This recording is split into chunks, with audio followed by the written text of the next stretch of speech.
Hello, welcome to Fintech Impact. I'm your host, Jayson Pereira. Today's show, we have the final episode of our 5-part series on open banking. And today is really just, we'll call it the after show. It's kind of going over fundamental concepts again with only one person as opposed to 3 people so that you can just kind of wrap your head around the core issues. And to talk about this, I invited my friend and previous guest, Clayton Feick, onto the podcast today. Clayton was previously on the podcast way back when he was with a company called Quandl. He's since moved on to a company called Flinks, who has also been a guest of the podcast. Flinks is a data aggregation and management company, and I brought him on to kind of have just a debrief of the entire scenario. And with that, here's my conversation with Clayton about open banking. Good morning, Clayton. Good morning, Jayson. Thanks for taking the time today. Yeah, my pleasure. Thanks for having me on again. No, my pleasure. So this is a bit of a different one for than most. Basically, this is kind of the after show of the already 4-part series we've had on open banking over the last couple of weeks, and just kind of to digest what was learned and recap what was learned, and talk to another company that's basically in the space and specifically, crossing from Canada into the U.S. And for those of you who've listened to the podcast for a while, you might recognize Clayton. Clayton's been on before, although that last time there was a different company, Quandl. You had your exit there and decided to move on to the next potential exit. So good on you. So tell us about your current role right now. What are you doing over at Flinks? And we've had Flinks has been a guest as well. Yeah, no, thanks. Thanks a lot, Jayson. It's great to be back. Like I mentioned, previously when I was with Quandl, it was working quite heavily with data and capital markets. And now I've been fortunate to join Flinks and work with data within kind of the broader financial services industry and watch those changes take place. So I'm the Chief Revenue Officer for Flinks, and we're on a mission to help companies in financial services use data to their advantage. So we like to say that we're helping to build the financial data layer of the internet. And we can get into what some of that means, but open banking is certainly changing the financial services industry. We're going to jump into that in a second, but I mean, it's interesting. And I think a lot of open banking has to do with a bigger trend altogether and a bigger issue altogether in technology. And it's so much of what technologists or people envision wanting to do with technology. The biggest limitation is not so much the coding or the access to people. It's almost universally the access to quality data. It's like, it would be awesome if I could do X, Y, or Z. Okay, that's fine. You can build the thing that does X, Y, or Z pretty quickly. The problem is, how are you going to fill all that information in? And more often than not, it sits somewhere, but it sits somewhere in a silo, and it's been neglected or abused and isn't of great quality. And really, that's kind of the core of everything we're getting at is kind of unlocking the next level of massive global innovation by cleaning up this mess, right? Pretty much, right? Absolutely. I mean, the industry just wants good, clean, reliable data that they can work with to power new use cases and drive innovation. And going back to the last podcast we had together when I was at Quandl, that's what hedge funds were doing, right? They were taking data and using it to drive decision-making for investments. And obviously there's a lot of money on the line when they do that. Now, banks, fintech firms, any sort of player within financial services is trying to use data to drive better decisions around their customer, around building new products and services, around protecting themselves from the competition. So it's really leveraging data in a way that can benefit them. That now with the advent of open banking, this data has just now become available. So let's go back and define open banking. I'll let you take the first crack at it. In your mind, how do you summarize what someone to a layperson what open banking is? Sure. It's basically, in our view, a new environment in financial services where individuals can share any information about their financial lives with anyone else, obviously with their consent. And what we do at Flinks is we're the pipes to allow that information to flow. So that is open banking. It's the ability for an individual to share their financial data for the purposes of deriving more benefit for themselves.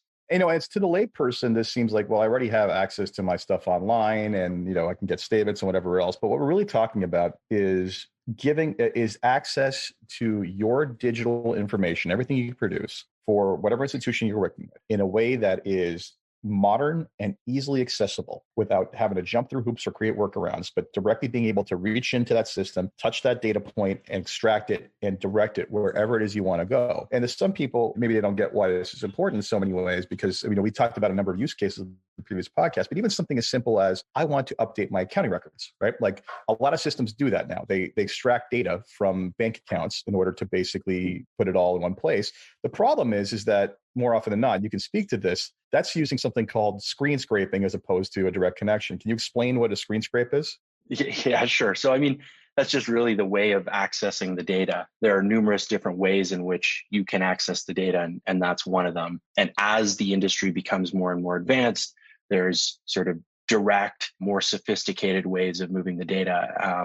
Screen scraping is kind of an early attempt at bridging these really silos of data that exist within different institutions. And to your point, your guest previously talked about a lot of interesting use cases and innovation. And it's fantastic to think about where the financial services industry can go now that this data is being made available. But really, from an average person's perspective, the real advantage is you mentioned paper statements and kind of the way we do things today is not easy. There's a lot of efficiency and simplicity that can be derived from having good, clean, reliable data that you can use to simply power a use case. For the average person, there's really a lot of value in moving good, clean, reliable data from one place to another to eliminate some of those paper processes. Yeah. I mean, and you think about like just even simple use cases, right? Like you're a consumer and let's say you're trying to get a grip on your financial situation. It's actually, if you wanted to know how much you spent on groceries last year or how much you spent on anything in the last year, unless you signed up for the equivalent of mint.com or a data aggregation tool, that is actually a question that requires a substantial amount of work to figure out. You're trying to figure out how to save money, cut back on expenses, basically figure out where your money's all going. And it actually is a substantial amount of work, which is a barrier to entry or a barrier to betterment of yourself. And really, we have access to data. Like we have access. And the problem is that it's just in such a, as I keep saying on this podcast, it's like, yeah, we have access to it, but right now it's the equivalent of having to crawl over glass to get to it. That's just not functional and it's not scalable, especially if we want to build bigger, more robust and innovative new technologies. Yeah, I like that analogy. And in fact, some people in the industry would prefer to have it that way for sure. But I think it's inevitable that the glass gets swept away, so to speak, and it becomes easier and easier to access the data because it really will, and it already is, opening up a number of use cases that individuals haven't even, or fintech firms, traditional banks haven't even thought of yet. And ultimately, I think we all want to go to a world where it's much easier to conduct our financial lives and bank sort of in a one-click type fashion, as opposed to the way that things are being done today. I mean, we're already starting to see some of the use cases or businesses that now exist that didn't before because of these access to this technology or this data, even though it's still kind of a broken experience. So the examples I'll give are previous guests of the show, for example, Lending Loop, a company, a peer-to-peer lending company similar to Lending Circle in the US. And if it wasn't for the fact that they could access all your bank, could with a couple of clicks access your bank account records for your business and see all the inflows and outflows of the money to reconcile what's happening in your accounting software, then the reality is that they wouldn't be able to underwrite. They the amount of time or effort it would take to model the risk of any customer would be substantially greater than what it is now. So that would increase the cost of it. Or the likes of ClearBank, who basically will give you vendor financing towards expanding your online business because they know it takes so long for Amazon to pay you or whatever, or Shopify to pay you. And you've already sold that. But instead of waiting 6 weeks to get your money, hey, you've already got that coming. Here's 90% of it. And now you can finance your, think about even businesses online that have benefited from this, from even the early stage of this, right? We haven't even gotten to the possibilities of what's possible for the consumer. Exactly. It's spawning not only new use cases, but new companies. And based on some of the comments from your previous guest too, it's like the banks need to get on board here. And definitely some of them have, but they need to think about where in what country the are you their talking business about? is going in this. Well, I think all of them to a certain extent are at least thinking about how they might be able to play in this new world. And we're even seeing that in Canada, certainly in the US, in the EU, it's been regulated that they think about it. So many banks, traditional banks, are thinking about kind of these new companies or new use cases. How can they compete with them or offer similar types of services. And at the heart of it, again, data is driving all of that. Yeah, data they don't want to release because they don't want competition, and then therefore they will launch a secondary offering that is half as good or a third as good. It costs more money. Anyway, let's keep going. I still have some friends at the major banks, believe it or not, not for long. No, the way things are going. So, so with that, I mean, it's interesting because one of the concepts we talked about frequently was the paper on the Copernican revolution in banking and banking as a platform. I really wish that there was a bank in Canada that had the chutzpah to basically realize that maybe the smart thing is not just being the full stack provider for ourselves, but maybe if we opened up a platform for everybody else, we could really, really make a dent because, hey, instead of us just marketing to Canadian consumers, hundreds of small businesses that are going to be built off our platform, marketing to Canadians in ways that we can't even think of yet. That's a market we want a piece of, right? Like none of them seem to have the audacity. And don't get me wrong, the incentives in banking and banking management are not there to drive that, but none of them have shown that vision or foresight. Yeah, I mean, I think one of your guests talked about the data network that's being built where there are suppliers of data and consumers of data. The consumers of data are the fintech firms, developers, neobanks, anyone who's using the data to drive a new use case. And the suppliers of data really are the banks. And I think the banks have kind of struggled to understand exactly where they fit in this new world, this network. And to your point, I think the natural sort of evolution that banks will come to realize, and again, some very traditional banks have already embarked on a very aggressive trajectory down this path, and that is that they will become a platform or almost a utility and provide value-add services where they can. And in other areas where they don't want to, they're happy to share their customers to derive some sort of benefit out of doing that. So yeah, Jayson, exactly to your point, I think the innovative banks will start to see themselves more and more as a platform and start to think about their customer base and the services they provide in that way in order to be competitive in kind of this new environment. I do wonder, though, if it's going to take almost a full cycle of management turnover before that really gets there. I mean, you have a number of people who institutionally have been bred to basically think in terms of barriers, right? Not reduction of barriers. And just in conversations from roundtables I've been in, I sometimes want to bang my head against the wall that they can't see this. You're nodding your head. I'll let you chime in. Well, I agree. But at the same time, I think the pace of change is accelerating. What we've even seen over the past 12 months has forced everyone to think differently. And I feel like banks who aren't starting to think more about this type of innovation in a couple of years are going to have a really tough time. So it's almost like a do or die situation in some areas of the market. And with the advent of some of the things that the big tech firms are doing and just innovation in general, I think it's forced a lot of them to rethink their business models to a certain extent. And yeah, to your point, they need to bring those types of people into the bank, and I think they are in order to survive. You should talk about how happy they are once they've been there for 6 months. Trust me, I've had that conversation. Again, it's a cultural issue, but yeah, I mean, I've said it before, and I'll keep saying it. Like, there is a tremendous first mover advantage for the one who gets there first. I think the issue is that it's this kind of game of it's a Mexican standoff where they're all staring at each other, and maybe they're all slowly moving towards the door, and no one wants to. If anyone makes a break for it, they're all going to make a break for it, right? And it's because no one wants to give up that land, but no one wants to be the first through it. So it's welcome to the first incentives of conservatism in banking. So forget that. Let's go back to talk about what we're seeing, what was said by the people on the panels. Was there anything that came up that you thought was particularly interesting or fascinating that you weren't fully aware of, or that you thought was particularly of note? Well, it was just really interesting to see the differences in where sort of different parts of the world are with respect to regulation. So having guests from each area on, it really sort of exposes those differences in a stark way. You think of Europe, for example, and they've been forced to embark, because of the regulations that have been brought forward, embark on kind of this new environment of open banking, and banks have been forced to create APIs and share their data in a certain way. And that's worked in some areas, and in others it hasn't. And I think it's really hard to legislate innovation. I don't think that's possible. Then you look at the US, where I think Canada is pretty similar in this respect too. It's really been a market-driven approach. So innovation has not arisen from legislation. It's arisen from startups and innovators that are trying to do things differently with tech that's available today. Again, it started with screen scraping, and now it's changing into other ways of doing things. There's analytics on top, and the use cases for data are becoming more and more sophisticated, and that's all driven from sort of market led or customer led innovation.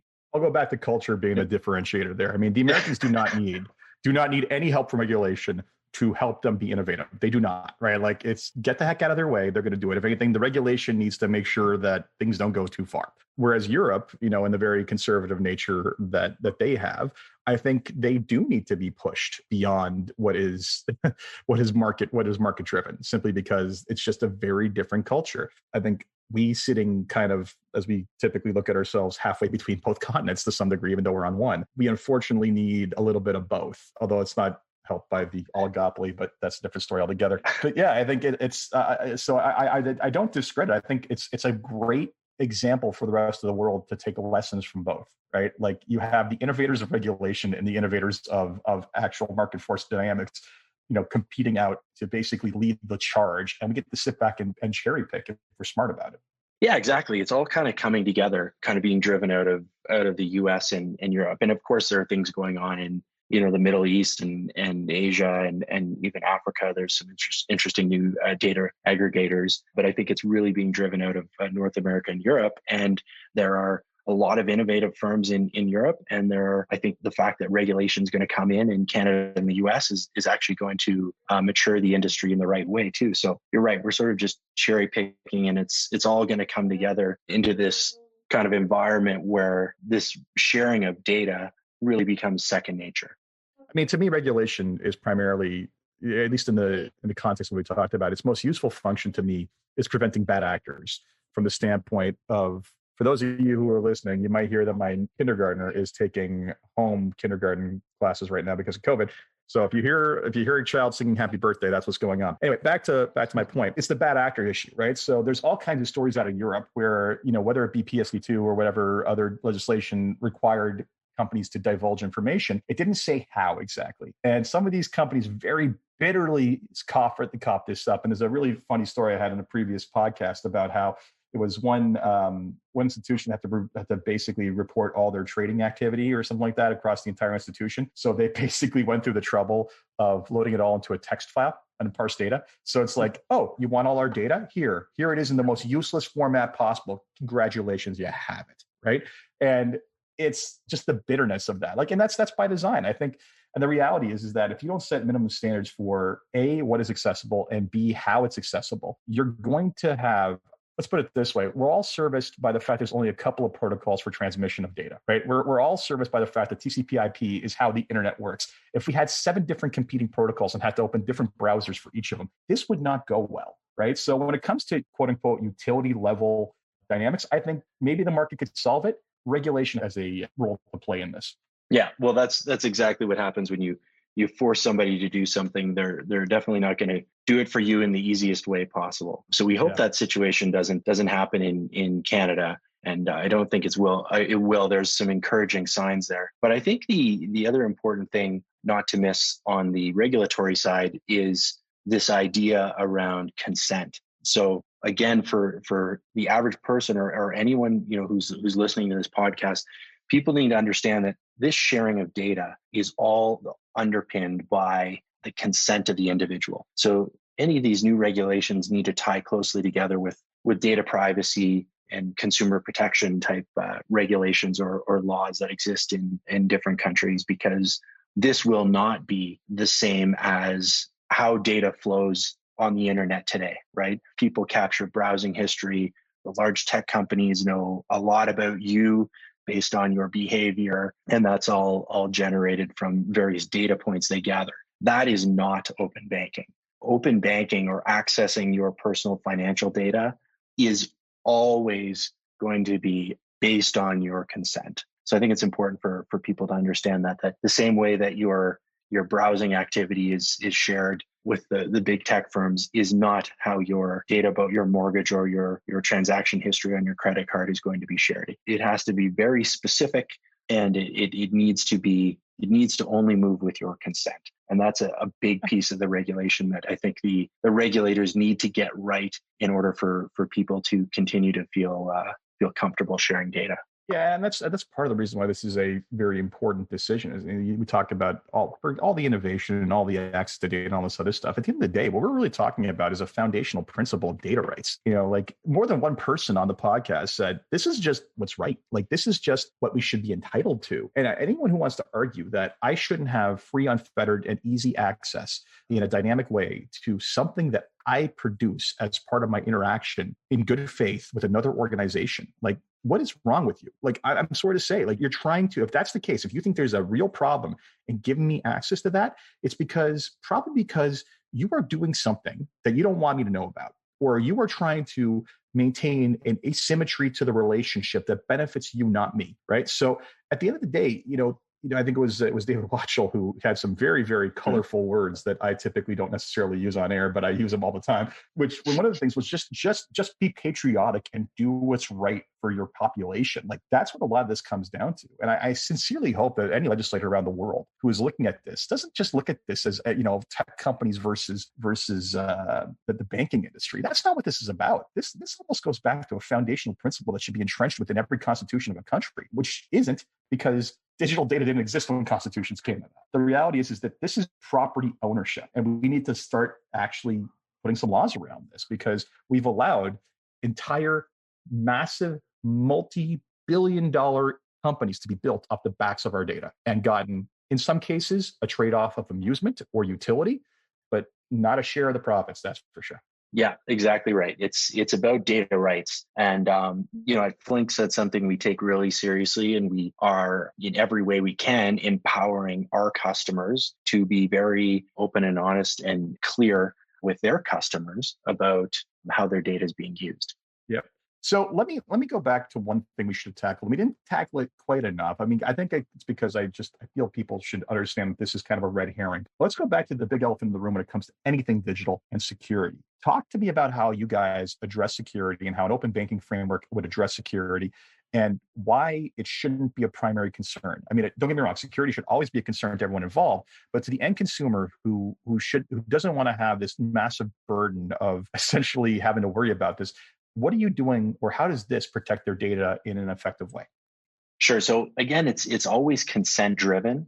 So an individual may only choose to share a specific piece of their financial data. It doesn't need to be all of their financial data. And so there's maybe some inherent security built into that. They're sharing specific data for a specific purpose. So that's kind of maybe an answer from a philosophical perspective. From a technology perspective, I mentioned there are different ways to access the data. Some of it's through screen scraping. Some of it's through direct connections that firms have built with banks or banks offer themselves. They're all, I guess, various security related issues that come along with those. And I think for the most part, because Flinks and other data companies exist in the industry, those have been mostly solved. Flinks, for example, we're SOC 2 compliant. We take security very, very seriously. There's a lot of methods that we undertake to make sure that any data that moves is done so in a very, very secure way. And in many cases, once it's used for that specific use case, it's immediately purged. So I think consumers can have a lot of confidence that when their data is moving, it's being done in a very secure way. And that obviously underpins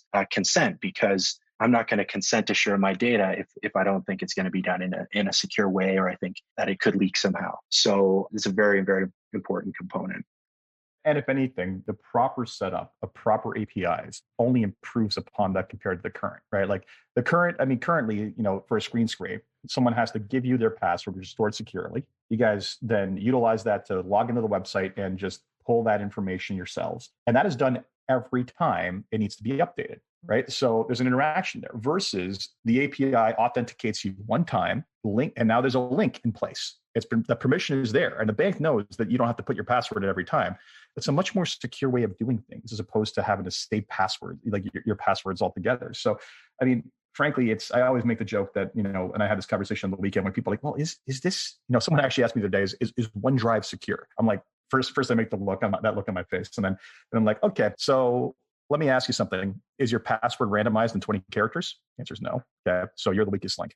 right? Like that's the reality of it. It isn't the tech companies who are usually the insecure ones. I mean, someone, especially when a company that's focused on data, you guys have to be like Fort Knox with everything, quite honestly. Otherwise, one breach and your business model disappears, right? So frankly, it's from the security standpoint, like I said, it's a red herring. You guys, like you said, you got the SOC compliance and I'm guessing you're probably getting audited at least every 3 months, if not more frequently, right? Like how often the security audits? Exactly. That's it's if you think of us as kind of the pipelines or the infrastructure that's underpinning the flow of all this data, when a pipeline leaks, that's a really, really serious situation. And the pipeline companies take the monitoring of that very seriously. They have lots of plans in place around security there. So it's not dissimilar to what we do. It's critically important to our business. So before we wrap up, because the time's running low, I'm going to ask you 3 questions. I don't think I was asking these questions when you were last on the podcast. It was that early. Okay? So I've added 3 questions at the end that I ask everybody to kind of get you thinking and end on a positive note. The first is, if you had one wish for something to change in the industry as a whole or your company, what would it be? I think if tomorrow the banks all realized that this is where the world was heading, and they decided they wanted to get on board and be more innovative and be the platform you mentioned and start working with us on building the new world of financial services, that would be a wish of mine. I think the opportunity for them is gigantic. And if, again, like I said, some of them have seen it, and we're having some very, very encouraging conversations and working on some really interesting projects with some traditional banks. But if all of them could see it, boy, oh boy, would this accelerate for everyone in the industry, and I think be a good thing for everyone all around. So that's my one wish. I'm also going to make an assumption and kind of add to that. I'm going to say, I'm sure you're probably having those conversations, but I'm sure there's always the like 1 step forward, 2 steps back kind of attitude that you're seeing with a lot of people. I'm sure they're like, oh, we're open for this. Okay, great. Let's go to here. Whoa. Let's slow down for a bit, right? Like it's the wrapping their head around the entire thing, the entire concept, and saying like, nope, we are committed. We're in. Let's make this happen. I'm sure that would be the gumdrops and rainbows version of reality for you. And I hope for the betterment of mankind, you get there. The second we're on question, a positive path. There we go. Second question, and this one can be getting changed a little bit. What's been the biggest challenge in getting the company to where it is today? So you've been on board for how long now? A couple of years? About a year. Close? About a year. Okay. Oh boy, time. It's in COVID. Everything seems like it's a year. Okay, right. Everything seems like it takes every week seems like a year. Okay. So you've been on for a year, and in that time, you guys have seen pretty substantial growth. What's been the bigger challenge or the bigger holdback and seeing that come to fruition, specifically in the context of open banking? Yeah, I mean, I guess I mentioned the adoption. We're expanding into new countries and new verticals as well. So we're kind of uncovering new use cases. And then we're also expanding into new countries, initially here, as you mentioned, the US. And it's, I guess, depending on which market you're in, there are different challenges from a regulatory perspective, for sure. I would say our largest challenge, though, has been finding terrific people to join the company. It's so competitive. With COVID, everyone has started digitizing. So we've doubled the size of our company this year, and we'll double again in 2021, but it's finding good, smart people who believe in the mission of open banking and have them join. We have some terrific people that have joined over the last year, and so we're really set up well for this year. But boy, it's hard to come across them because there's so much demand for good talent. Yeah, no kidding. That is the universally number one with a bullet. The number one biggest challenge everybody references on this podcast is finding the people. In fact, so much so maybe I should stop asking it. Every now and then I get something different. That's kind of interesting. So the last question is, what excites you the most about what it is you guys are working on and keeps you getting up every morning to fight the good fight? I think it's like I mentioned before, when we uncover a new use case where we can help a client think about a problem in a way that they've never thought about it before, that really gets us jazzed up. So there's this element of passion that I think exists in everyone at Flinks, where it really excites us when we can help customers create new things to better serve their clients. And specifically, in Canada, we've expanded into the wealth vertical, and we're now helping brokerages, insurance companies, anyone who's looking at investment data now, which is kind of maybe secondary to where the industry started, which was traditionally in kind of personal financial checking and savings and lending data. So that for us is really exciting when we can think about doing things in a new way and then implement that and see the results. Secondary to other people, not the main. Anyway, So, Clayton, thanks a That's lot. right. Very much appreciate your time. And this wraps up the series on open banking. I hope you guys found this informative and are better informed about the entire concept. But like I keep saying, I dedicated 5 episodes to this because this is really important. And there's a kind of a watershed moment in this around the world in a lot of ways. So I sincerely hope everybody appreciated this. So, Clayton, thank you very much for your insight. Yeah. Jason, no, thank you. I think you're right. It is really important that we cover open banking in a thoughtful way. And thanks for all the work you do around kind of bringing these ideas to the market. It's really, really, I think, beneficial to all your listeners. So thanks for having me on again. And maybe I'll come on and be a third guest one day too. I don't know. You got to exit this company and do another one? We'll see. You'd be the first 3 exiters. But anyway, I got 2 exiters. Anyway, I got to go. Oh, sorry. We're going to cut off that. I got to go. Well, thank you very much. Take care. So that was my interview with Clayton Feick about open banking. I hope you enjoyed that. And I hope you enjoyed the 5-part series and better understand and appreciate just how big and important an issue this is. As always, if you enjoyed this podcast, please leave a review on iTunes, Stitcher, wherever you get your podcast. And until next time, take care.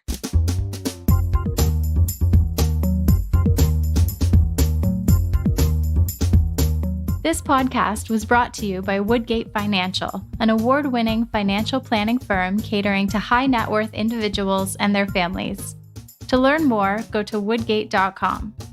You can subscribe to this podcast on iTunes, Stitcher, and Google Play, or find more episodes at jasonpereira.ca.